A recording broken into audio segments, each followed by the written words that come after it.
দেখেন বন্ধুরা, আমরা কিন্তু অনেকেই বাড়িতে কাজ করার জন্য অনেকেই লোহার জিনিস ব্যবহার করি, কিন্তু সেই লোহার জিনিসগুলোর মধ্যে কিভাবে নাল লাগাইলে নালটা খুলবে না, কিন্তু আমরা অনেকেই কিন্তু জানি না। আর দেখেন কিভাবে এই নালটা যে লাগাইতেছে, অনেকে আমরা বাঁশের নাল তৈরি করে লাগাই, কেউ আমরা কাঠের নাল তৈরি করে লাগাই, কিন্তু এই ভাইটা দেখেন একটা কাঠের নাল লাগাইতেছে, চারোদিকে দেখেন একটা আঠা জাতীয় একটা কেমিক্যাল দিয়ে কিভাবে সুন্দরভাবে মানে আঠা দিয়ে কেমিক্যালটা দিয়ে দিতেছে। দেওয়ার পরে দেখবেন এই নালটা এমন ভাবে লাগাবে যাতে কখনো যাতে না খুলে, আর মানে কাজ করেও আপনি মজা পাইবেন।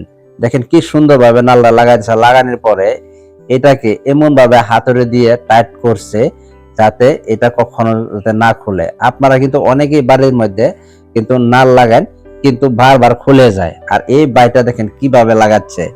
আমার কাছে কিন্তু এই পদ্ধতিটা খুব ভালো লেগেছে। আর আপনারা যদি এইভাবে নাল লাগাইতে চান তো শিখে নেন।